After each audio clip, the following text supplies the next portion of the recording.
Chapter 14. What took almost the whole day, the tunnel that Kevin and Naz fell into finally had an exit. Naz was first to shoot out from the hole. She went flying through the air until she splashed into the murky water. They were in the swamp the Eds only left minutes ago. Kevin flew out next, only to accidentally bulldoze Naz with his bike. That was it. This whole thing was getting ridiculous. Besides, the whole bike park they shouldn't be out here to begin with. None of them had a clue where the Eds were, for the matter. Naz struggled out from the water to have a chill go through her skin. It was getting dark. None of them thought they'd be out here the whole day. Where were they? Kevin wasn't worried about this. The only thing he was worried about was his bike was dirty and broken. How's your bike? Naz snapped, approaching him from behind. He turned around in surprise to hear a voice. Oh, hey, Naz. Naz slapped him across the face. Ow! What was that for, man? Kevin asked. It's late, and I'm cold. Naz gritted through her teeth. Kevin stared at her with surprise.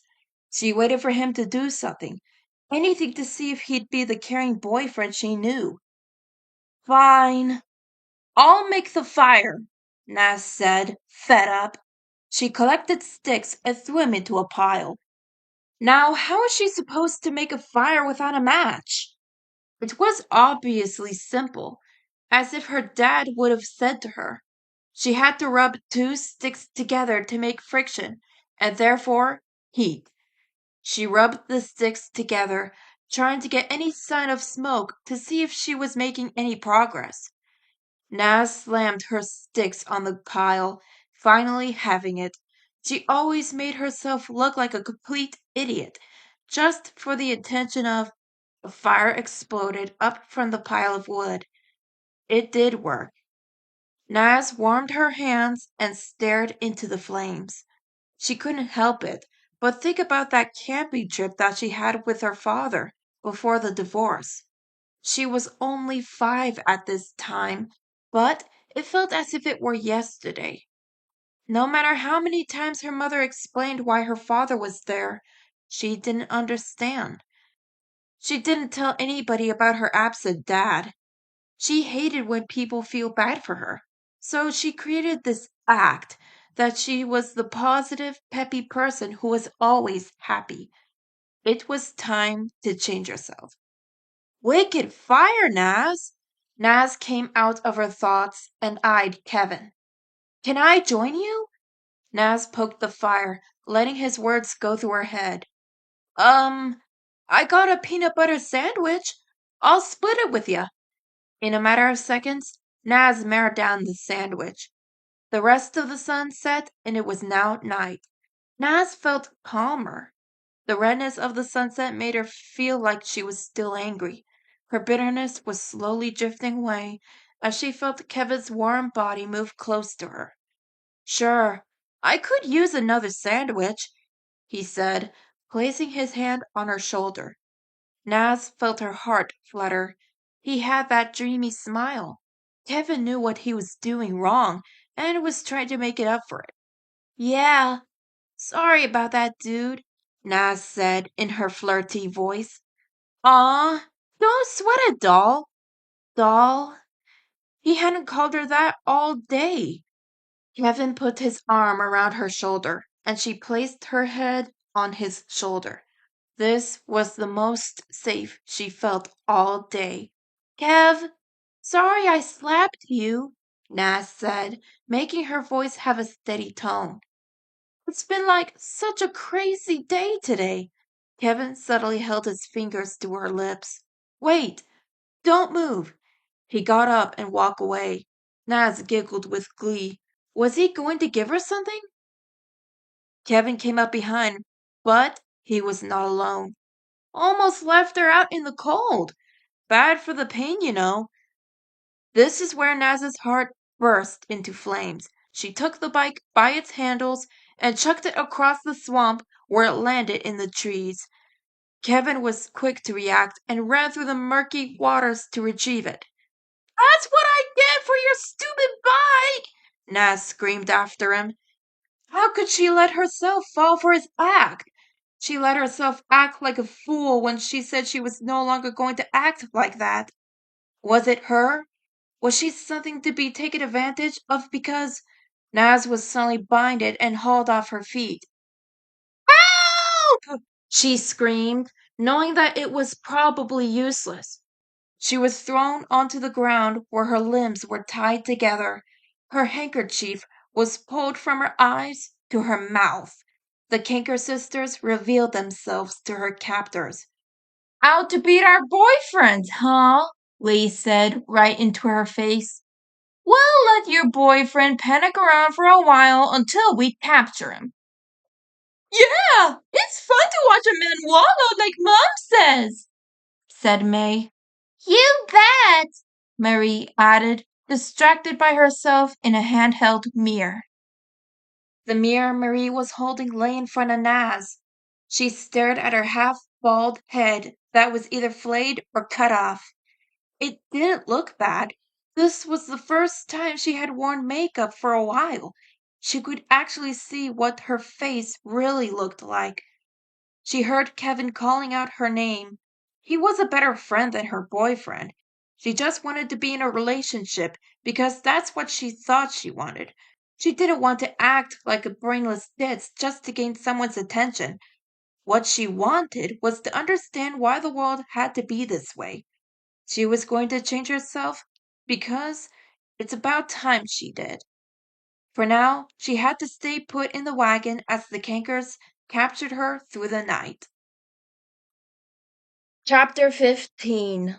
The stars were showing that night as lights turned out in people's homes to go to bed. It was a warm summer night where you could sleep under the stars. That's what the Eds were doing when they found a secluded hilltop that looked over the city of Lemonbrook. Ed fell asleep in a blink of an eye, while Eddy listened to the sound of labeling everything with his device. It was now a competition to see who could really sleep. Not just the Eds, but the cul-de-sac kids. For probably the 12th time that day, Sarah fell off Wilfred's slippery back. She didn't have the cleanest landing. She'd been drifting off so that she didn't notice they were in the middle of a swamp. Of course! That disgusting pig led us to a swamp. Why are we even with this filthy thing, Jimmy? Sarah asked, as her friend helped her out from the murky water. He's sniffing out the Eds, Sarah. They must have gone through here. How do you know? Look at that smashed boat against the tree. Only Ed would create a duck boat. Wilfred took a good whiff and now he's on the trail. Sarah remained quiet as they got off Wilfred. Jimmy looked hurt by her tone. As the months went by, she noticed how Jimmy would not go along with most of her schemes. He was right, but she didn't want to admit it. Her mother always told her she was right and that she had the power over everyone. Her mother thought she was like that herself. Their father hated whenever she acted superior over him, which was every day. She didn't know why her parents were married at first. They were going to divorce someday, but now. Not when Sarah was too young, and not with Ed and his disability. Ed barely had a clue what was going on. She wished she could be him because he always had a smile on his face. She never knew how much she relied on him until now. He saved her life so many times. Of all times, he could have told Mom of her wrongdoings. Ed covered for her. Sarah rested her head against Jimmy's back, trying to see if he could read her thoughts. It was so late, the longest the two youngsters have ever stayed up. She began to close her eyes until she fell into a mud pit. The pig rolled around, squealing. Sarah stood up, dripping head to toe in sticky mud. Oh, that idiot! How could Ed make us come out here? I could be sleeping in my own bed right now. He doesn't care about my needs. He's just brainless. Sarah began to cry, not from how tired she was, but because of herself. Nobody wanted to tell her she was a bossy mama's girl because they were afraid of her. The three found a safe place to spend the night, but they couldn't help but feel so many eyes staring at them. If Ed were here, he'd let her cuddle against him. She picked up her head from the grass and decided to lay on Wilfred's body. Sarah was facing Jimmy, who was already asleep. Jimmy, the boy opened his weary eyes. I'm sorry. Jimmy smiled. He reached over and took her hand. For the rest of the night, they remained the way, feeling the happiest they felt all day. Hours later, in the same swamp, Rolf stumbled around, still unable to see. He had no idea where he was by the point. He went from a field to what felt like a jungle of tall flowers. Now he was splashing in water. He was glad his family wasn't here to see this. They'd just laughed at him. Rolf was the son of a shepherd, for Pete's sake. Nobody in his family was weakened by just some computation binding one's eye. Rolf felt unappreciated no matter what he did. In the back of his mind, he knew he should have gone with Kevin and Naz when he was offered the choice. Everyone in his family made their journeys alone. He wanted to run away, but that didn't help anything. His siblings all look up to him. He did run away. This is how it turned out. Rolf backed into something. He was so scared that he accidentally punched the hole right through the object. His head was stuck. Rolf clawed the ground, trying to get away. He stretched his arm out in this process. It felt like dirty land for sure. He hauled himself up, only to have his arm come swinging back toward him. It was an intruder. I'll get you, insubordinate! The stump smacked into Rolf when he was smacked to the ground. His hand was finally free, but he was still blind. What was he walking on? Solid ground? Did it feel like shifty grass or water or anything from the old country? It had to be the road to a horn blast in his ears. Rolf was thrown off his feet when something else struck him. The device cracked open, allowing him to see. He was on the road, staring up into the starry night sky. He looked up to see someone staring at him. Looks like we lucked out, girls! Before Rolf could react, the sisters tied him up. He howled in fright until his mouth was gagged.